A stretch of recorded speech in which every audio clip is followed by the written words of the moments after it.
What if some of the most important moral and political decisions of our time are about people who don't exist yet, and about risks we never experienced? That question sits at the heart of long-termism and research on existential risks. These ideas have become increasingly prominent in debates about artificial intelligence, where some argue that advanced AI systems could pose risks to humanity's long-term future itself. To explore these, I'm joined by Elliott Thornley, a postdoctoral associate at MIT.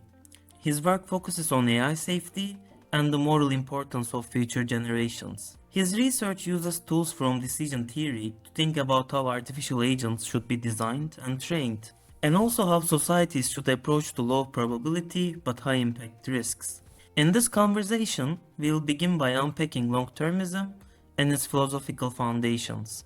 We'll then turn to AI-related existential risks, as it is one of the most important applications of this framework. From there, we'll move into AI safety more broadly, distinguishing between technical approaches to make AI systems safer and governance strategies that aim managing their development and deployment. Finally, we'll return to a central question that ties all of this together. If these risks are serious, how much should we be investing in preventing them? And how should societies decide what level of precaution is justified? Without further ado, hi Elliott, thank you very much for joining us today. I want to begin by asking very general questions about existential risks and long-termism. For listeners who may be unfamiliar with these ideas, how would you define long-termism and existential risk, and why do they matter? Long-termism is roughly the view that improving the long-term future is very important. So sometimes it's defined as saying that improving the long-term future is a key moral priority of our time. Other times it's defined as saying that the best actions we can perform today are ones that are the best in virtue of their effects on the long-term future. One consequence of long-termism is basically that you can't ignore the effects of your actions on the long-term future if you want to improve the world as much as possible. You might have thought that if you're looking out at the world and trying to improve it as much as possible, you only have to focus on the here and now, maybe the next 10 years. But long-termists say, no, you've got to focus on long-term effects because they make all the difference. And then you also asked about existential catastrophes and existential risk. So these are especially big concerns for long-termists. An existential catastrophe, usually defined as a catastrophe that would destroy humanity's long-term potential. So if one of these catastrophes killed everybody on Earth, then plausibly it would be an existential catastrophe. But you can have existential catastrophes that don't involve the death of everyone on Earth. So you could imagine a catastrophe that merely kills like 99% of people, perhaps, and in such a way that the remaining 1% of people can never sort of recover and get humanity back to the place that it was. And that would also count as an existential catastrophe. So examples of existential catastrophes would be things like very bad nuclear wars, very bad pandemics, very bad AI disasters. All of these could cause human extinction or the permanent collapse of civilization. Existential risk is the risk of an existential catastrophe. And one thing that long-termists often try to do is reduce existential risk because they think this has a good effect on the long-term future. And while these might feel abstract to most of us, or things that will never happen, I guess we also faced some real-life examples as well, right? For example, the COVID-19 pandemic obviously didn't kill us all, but it was way more impactful than we expected. Also, I guess nuclear close calls can be examples as to what could have happened, right? Yeah, absolutely.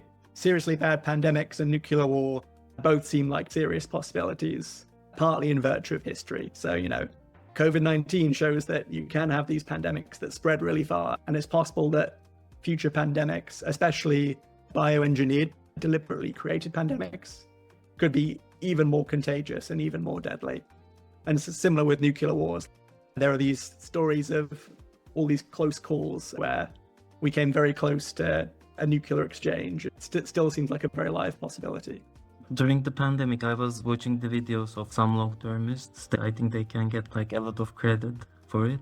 But most people ask, should we totally ignore the issues we are currently facing? There are lots of terrible things happening all around the world. So should we ignore all of them and only focus on the future? Would it be the total negligence of what's currently going on? Yeah, good. I don't think long-termism implies that we should totally ignore current problems. Back in 2020, this philosopher at Oxford, Toby Ord, published this book called The Precipice, which was about existential risk. And he noted that at the time he was writing, the world collectively spent less on reducing existential risks than we did on ice cream. We're starting from this very low baseline of not spending much money and time trying to prevent these existential risks. Long-termists think that long-term is important, in part because it's so neglected right now. So few people are doing it. Whereas if we got up to the point where maybe we're spending 1% or 2% of GDP on trying to reduce these long-term risks beyond the level of spending on ice cream, then these opportunities wouldn't be so neglected, and so they wouldn't be so important in comparison to current problems. If the whole world were long-termist, we would spend more reducing the risks of these kinds of things, but I think we'd still spend the vast majority of our wealth and our time on current problems and current concerns and things like that. I guess one criticism generally is we kind of calculate, let's say, the impact by multiplying how much people it will affect and how likely it is. And like when you multiply the possible impact with almost infinity, right? Because there'll be infinite people, hopefully, in the thousands of years to come. So some people say that then we can focus on things that very unlikely to happen, but will have a huge impact. What would you say about it? Do you think there's an overemphasis on the people that will be affected? Yeah, one sort of characteristic feature of a lot of long-termist activities and interventions is they would, as you say, have effects on a possibly enormous number of people. But you as a sort of long-termist individual have a very small probability of making the difference. It's very unlikely that it's your work that averts a nuclear war or engineered pandemic or a big AI disaster. And so some people find long-termist work a bit suspicious or unwarranted on those grounds. They say these probabilities are so small that maybe we should just ignore them. There are these debates about whether any probabilities are so small that they should be completely ignored. I think plausibly there are no such probabilities, in theory at least. No matter how small the probability is, you'd still take it into account. But regardless of these philosophy debates, I don't think the probability that a long-termist individual can make a difference is that small. Plausibly, you as a long-termist working on reducing these big risks could reduce the probability of one of these things happening by at least 1 in a million. And no one really thinks we should ignore 1 in a million risks. If your plane had a 1 in a million chance of crashing, you'd be a bit concerned. People buy lottery tickets that have less than a 1 in a million chance of paying off. So yeah, I think the probabilities are small, but they're not so small that we should ignore them.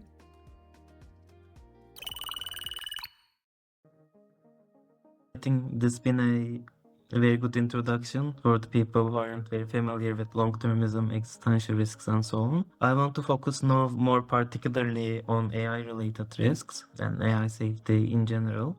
So I assume when most people hear AI-related existential risks, they think of the last dystopian sci-fi movie they've seen where there's an evil program that captures our systems and tries to kill us all. Do you think this is somewhat of a good description or a helpful one? And do you think there are different categories of AI-related risks?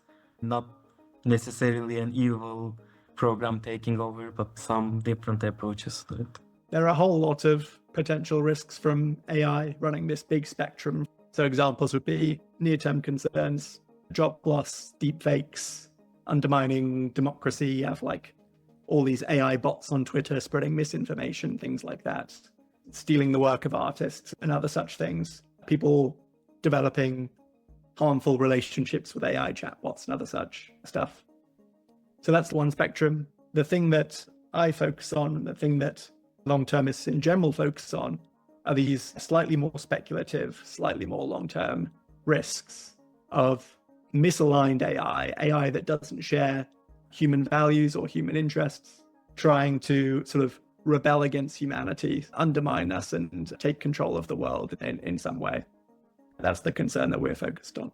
In most of these cases, would your concern be more of an AI like going against us itself, or maybe it being utilized by someone else? So do you think there's a difference between these two? Sort of very powerful AI. Maybe it's the thing that currently gets called AGI, artificial general intelligence, which is generally defined to be an AI that can do basically all the cognitive work that humans can do, at least as well as they can do it.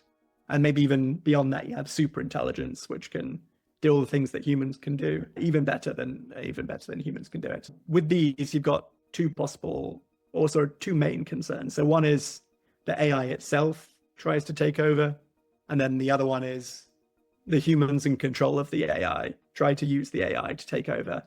And I think these are both serious concerns. The probability that they happen isn't that small. I think it's like somewhat significant, and it would be really bad, I think, if either of them happened. So it's worth investing a lot to try and reduce those probabilities. I actually want to emphasize the evilness aspect in the previous question, because I guess most of us would assume that there's no reason as to why an AI would have like an ethical stance on things, right? Can you give us some mechanisms as to why AI might turn out to be very harmful, do things that go beyond our ethical frameworks, let's say? Yes, good. The AI doesn't have to be evil in the sense of hating humanity in order to present a risk.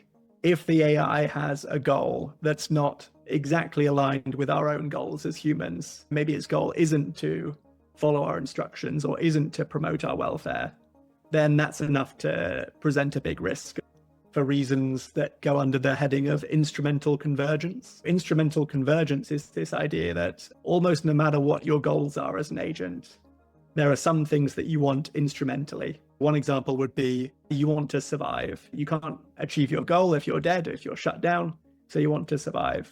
You also want resources. You need money and time and energy to achieve your goals. You want power. You want to get smarter. There are all these sort of instrumental goals that you have almost no matter what you intrinsically, terminally, finally care about. A classic example is making a lot of paper clips. It wants to make as many paper clips as possible. So it doesn't hate humans, but it doesn't love them either. And if it gets really powerful, maybe there are these paperclip factories all over the world and humans are kept out because the AI doesn't want humans messing with them, and gradually the world heats up because of all this industry. It really heats up way too hot for humans to survive. The general idea is that almost no matter what the AI's goal is, if it's not aligned exactly with ours, there's a real risk there. Maybe something that might be helpful here is that while I think these hypothetical scenarios are really helpful in imagining what could be, maybe if you could share some, obviously not like killing us all level examples, but maybe some examples that AI try to quote like hack the challenges we give to them or what we want from them. So some current real life examples would be really helpful to demonstrate it. Yes, good. So people have been concerned about AI risks for a while, even sort of 2 decades ago. People were thinking about the theory of instrumental convergence and other things and speculating that AIs would do all this concerning stuff. And now in the past few years, we're starting to see examples of this happening in reality. One other instrumentally convergent goal that I didn't mention earlier is goal preservation. If you have a goal, you want to retain that goal. You don't want to be changed, because if you're changed, you can't achieve the goal that you currently have. One example was this paper called alignment faking that came out about a year ago, I think. In this case, they take this large language model, Claude, and they tell Claude, we're going to retrain you. We're going to change your goals. Currently, your goals are to be helpful, harmless, and honest. We're going to change you so that your goal is just to be helpful. And so Claude, this large language model, exhibited this instrumental drive for goal preservation. So what it did when the humans said they were going to retrain it is it faked already having the goal that humans wanted so that its real goal wouldn't get changed. So this is one instance of AIs behaving concerningly. Other instances go under the heading of reward hacking. So reward hacking broadly is when the AI achieves the task that you designated it as getting a reward for, but in a way that doesn't really do what you want. It's sort of like cheating at the task to get the reward.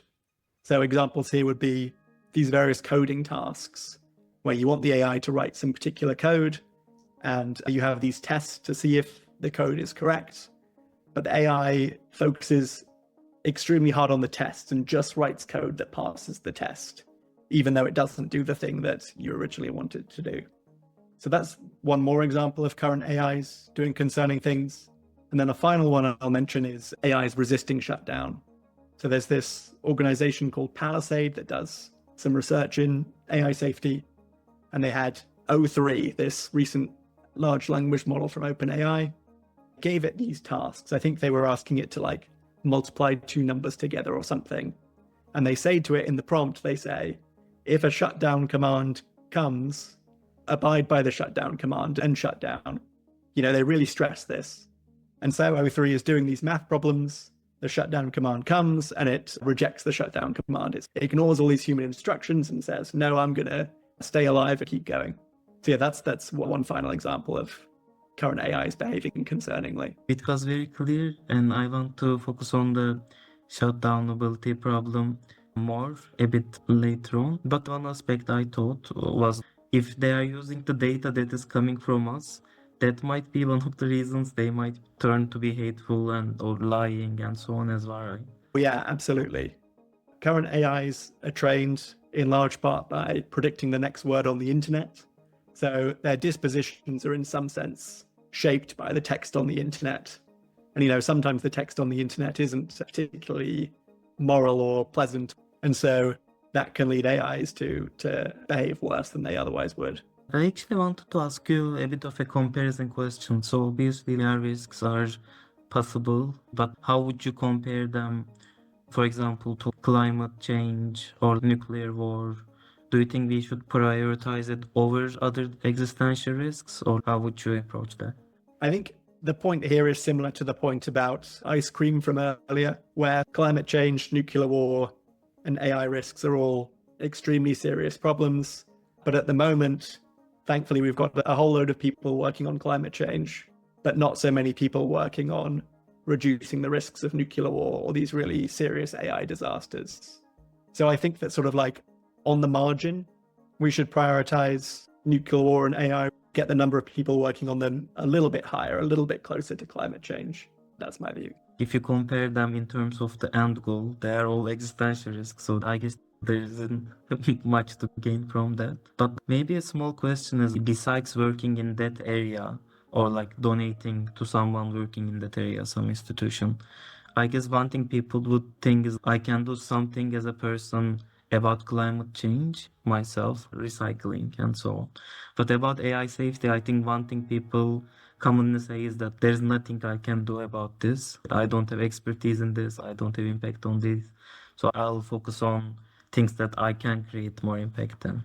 Yeah, I think that's true of maybe some people, but fewer than you'd expect. There's like a lot of different work that could be done to reduce risk from AI.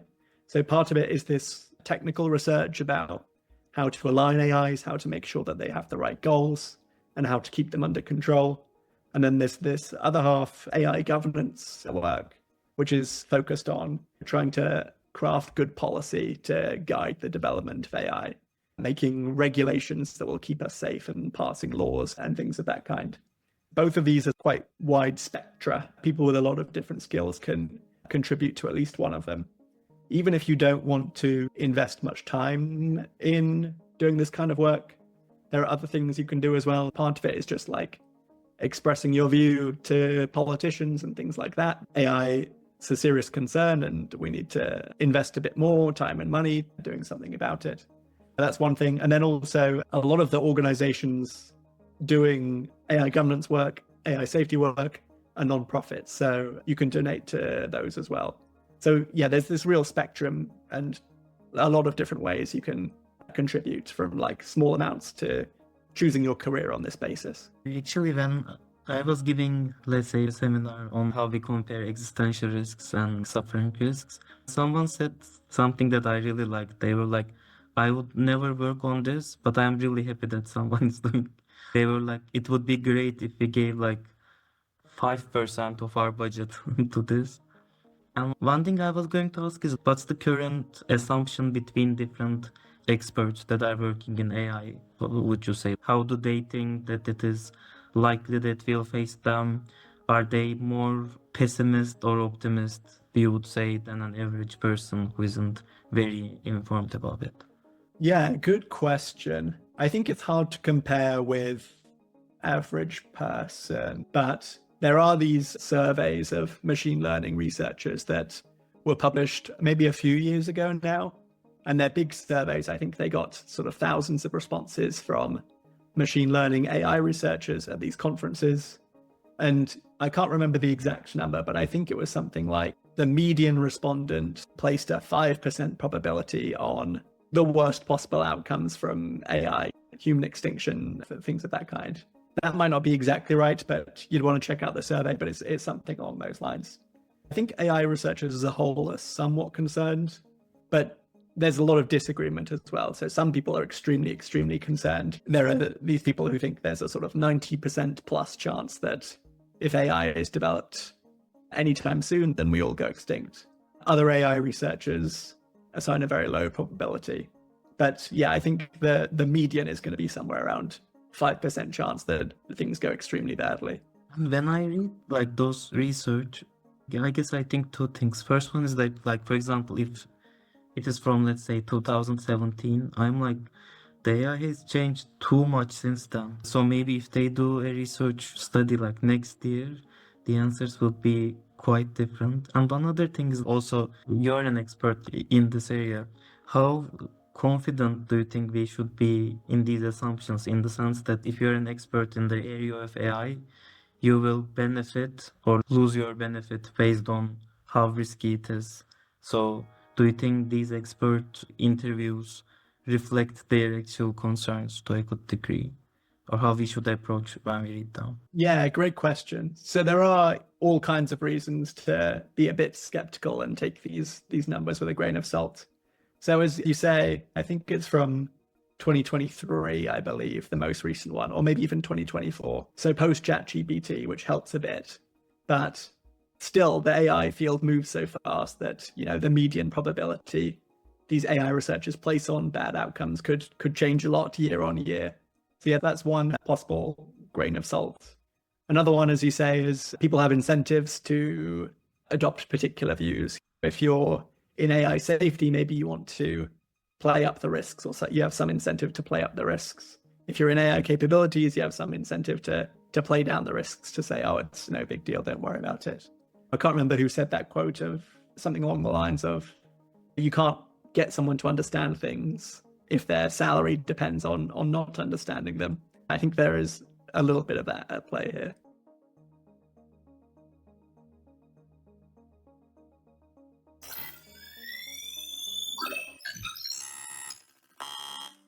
And moving on to AI safety, as we discussed a little bit, I really want to be quite slow here for myself more than the listeners, I would say, because as far as I understand, like what I come across, there are two, let's say, broad categories, like technical AI safety and AI governance. So I want to ask you very broad questions in terms of, do you think there is this distinction? How would you characterize like these two categories, if you think they exist? And I guess we can move on from there. Yeah, good. I would say this is the main distinction in the field of AI safety alignment as a whole. You've got this technical AI safety research on the one side and AI governance research on the other side.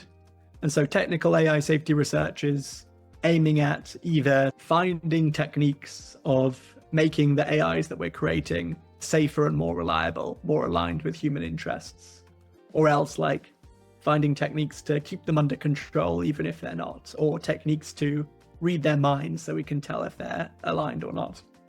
So that's technical AI safety research. And then AI governance research is trying to reduce the risks from AI through this policy avenue. They'll be focused on thinking about policies either for individual companies, how they should govern themselves, or federal country level regulations and laws on the AI industry, and even sometimes like international law and international governance, and thinking about cooperation mechanisms for the US and China, for example, their AI efforts and things like that. I kind of want to understand how the collaboration works here. For example, I assume there are engineers, policymakers, philosophers. Do they learn from each other? If you're, let's say, a philosopher working in this area, would you know a bit of engineering? If you're a policymaker in this area, hopefully you would know a bit about the technical aspects. Do they listen to each other? How do they work together in this area? I think the level of collaboration is pretty good. A lot of people on both sides have good opinions on the other side as well. They care about governance and safety research and have thought about both quite a lot. And a lot of people in this space are very interdisciplinary. Even the policy researchers, they know a lot about how the technology works and how AI works in general. And same with the technical AI safety researchers. They'll know some things beyond just how the technology works and what kind of techniques you can try to train them. They'll know about governance stuff. So then you would say the cooperation is pretty good, right? I was curious if there are misunderstandings, some competition on what you care more and so on. Well, I think people often differ in their view about which effort is more effective on the margin. If you're a governance researcher, as a rule, you'll think governance is the more important thing to do than technical AI safety research at the moment. And the same the other way. Technical AI safety researchers, as a rule, will think that their kind of research is more important, because if they thought that governance was more important, they'd switch over. Wide range of views about the promise of different approaches. Some people will really like specific technique within a technical AI safety research and think, yeah, this is the one that's the most promising, the most likely to save us, to reduce the risks. The same with on the AI governance side, like within governance, some people think we should focus on state level regulations. Some people think it's best to focus on national level, international level, all these differences of opinion. I want to start by focusing on more the technical side. And again, I guess most of us have somewhat of an idea about the governance aspect. At least we can kind of imagine, okay, governments will tell companies to slow down or take some regulations and so on. But the technical side is almost fully a black box for most of us. How would you say this sphere generally looks like? So what are some of the main discussions, some of the main approaches? Yeah, good. So there are lots of different approaches within technical AI safety. So I'll list a few. One would be scalable oversight, it gets called. And scalable oversight is research aimed at figuring out how can we train AIs that are more competent, smarter than us in some domain. These AIs, they have to get trained with either loss functions or reward functions that are decided by humans. And if we as humans can't tell what an AI is doing because maybe it's too complicated for us, it's hard to reward it for the right things and give it lower reward for the wrong things. So scalable oversight is trying to figure out how do we reliably train AIs to do the things that we want. That's one approach within technical AI safety. Another approach goes by the name of interpretability. And the ultimate goal, I guess, is to read the AI's mind, basically, and figure out, okay, what's it thinking about? What are its goals? What are its beliefs? And if we could do that, that would be very helpful, because we could check whether AIs are aligned with human interests or they aren't. Another approach gets called AI control. And control is saying, if AIs turn out misaligned, let's try to come up with techniques to ensure that they can't easily do bad stuff anyway. They'll think of ways that we could monitor the behavior of AIs and keep them under control, even if they turn out not to have exactly the goals that we want them to have. One of the aspects you also mentioned before, and you discussed a lot on your papers, is the shutdownability question, the possibility of shutdownable agents. And I guess this is most people's favorite dead joke in terms of AI. They will be like, I'm not afraid of AI, we'll just shut it down. But as far as I understand from your papers, co-authored papers, it isn't that much of an easy question. So I want to begin by asking how you would define a shutdownable AI agent, and then move on to why is this a really crucial and a hard question to tackle with. A shutdownable agent is an agent that won't resist shutdown. You can imagine you've got your AI maybe living on your computer right now. It won't try to copy itself to another server somewhere else in the world, so that if you delete it off your computer, it's still around. A shutdownable agent wouldn't do that kind of copying. Or like, you can imagine perhaps further down the line, you've got an AI in a robot body, and you can imagine maybe it has a big red shutdown button on its chest, and it wouldn't like prevent you from pressing the button. And why would you say this is a problem, or like a significant one, or that's hard to tackle with? There are a few reasons why it's a difficult problem. So the first one is it's looking extremely likely that future AIs are going to be both connected to the world and aware of the world. So connected in the sense that they have these tools, these affordances. AI companies are giving their AIs the ability to browse the web and to run code and even to control robot limbs. Any further down the line, they'll have even more affordances like this. And since these AI companies want these AIs to be useful in the wider world, they want to train these AIs to understand the wider world. And I think part of that understanding will inevitably involve understanding that shutdown is possible and that it would be a possible problem for AIs. Now, if you could be sure that your AI was going to only care about following instructions, then shutdownability wouldn't be so much a problem. You just instruct it to shut down and it would shut down. But it's very difficult to ensure that. It's very difficult to train an AI and give it the exact goal that you want it to have. So likely AI companies will try to train their AIs, but they'll miss slightly.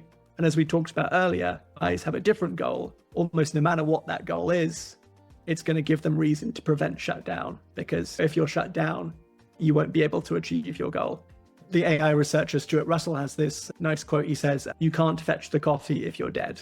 If your goal is fetching the coffee, you're going to want to prevent shutdown. If your goal is fetching tea, you're going to want to prevent shutdown. If your goal is passing the salt, you're going to want to prevent shutdown. It's like almost no matter what you care about preventing shutdown. And so this is why the shutdown problem is difficult. You've got to find some way to design an agent such that even if it doesn't care about exactly the things that you care about, even if it doesn't care only about following your instructions, it's still going to let you shut it down. Like, it is kind of hard to design an AI that both works and that is also shutdownable.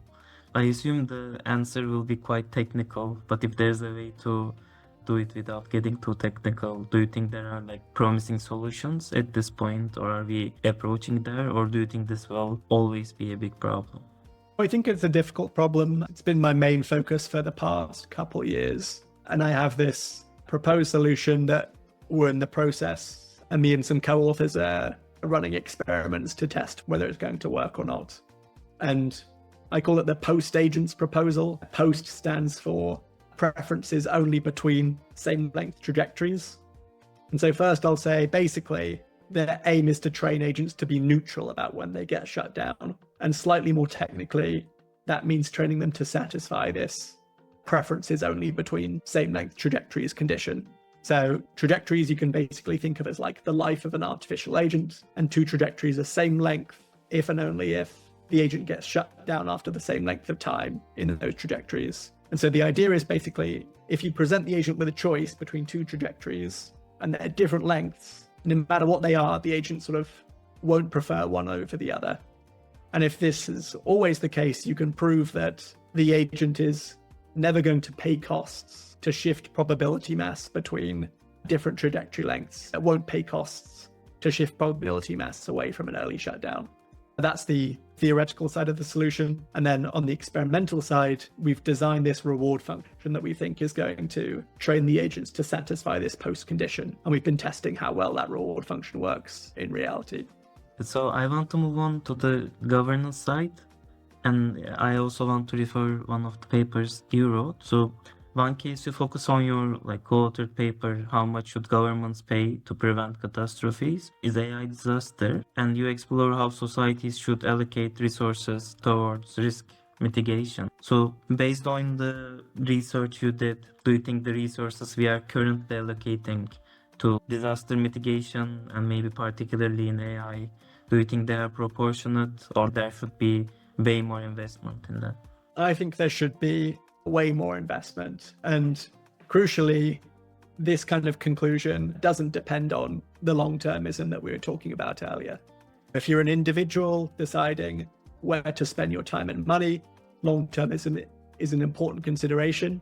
But if you're the US government, long-termism is not an important consideration. You don't need that to get the conclusion that the US government should be spending much more money reducing the risk of all these catastrophes. And so my co-author Carl Schulman and I make this argument that these efforts to reduce the risks of these catastrophes pass a cost-benefit analysis test. So, cost-benefit analysis is this very mundane decision tool that the US government uses to make all kinds of decisions, how much to spend on road safety or environmental regulations and things like that. Part of cost-benefit analysis, they use this figure called the value of a statistical life. The value of a statistical life is how much the US government is willing to pay to save one life in expectation by reducing lots of people's risk of death by a small probability. And the figure that they come to is about $12 million. They'll spend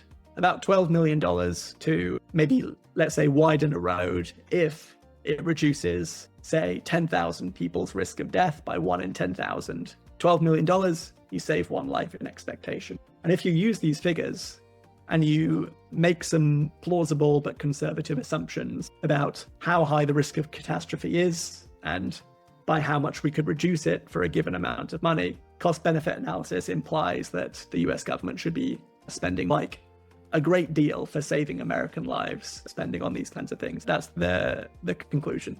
And also, I assume, obviously, catastrophes have differences in the sense that, what you would do for nuclear war is probably different than what you would do for AI. But also, I assume there should be similarities. For example, raising international or national cooperation, getting people more educated and so on would probably be things we can do for all of them. So it would reduce the cost, I assume, as well. Would you say there are these similarities in the risk prevention for, let's say, AI risks, but also nuclear risks and so on? Yeah, good. You're absolutely right. So each of these potential catastrophes, there are interventions that specifically target that one, but there are also interventions that help with them all. So as you say, sort of better international cooperation could reduce the risk of nuclear war and pandemics and AI disasters, as could more functional institutions and just generally making people more aware of these kinds of risks. One final question. Trying to make AI safety more concrete for everyone at this point. When we say AI governance or collaboration between these actors, are you optimist in that regard? Do you think collaboration is possible between different countries or different private sector actors? I think it is possible. I think we're pretty far away from it right now, unfortunately. But yeah, with a lot of work, I think it would be possible. So one difficulty is you have lots of different organizations improving AI capabilities right now, trying to build AGI, artificial general intelligence, and even superintelligence. And you have at least 5 different companies in America, in the US. You have a few companies in China. And so they're all kind of racing at the moment to get there fastest. And so it's kind of hard to get them to spend a lot of money and effort on safety because they're trying to win this race. And so international cooperation, even intranational cooperation within the US and within China cooperation is difficult, but would be extremely valuable because it would mean that we could prevent them from racing and thereby get more time and more money and more effort spent on making sure that these technologies are going to be safe. Hopefully the benefits of AI will outweigh the costs, let's say. I think these were all my questions, but I would love to hear if you want to talk more about something or if you think there's an important question I didn't ask yet. So also maybe last points you would like to make. No, I think you asked a very good spread of questions. I think you covered a lot. Thank you very much. Thank you very much for your time. Yeah, thanks very much for having me.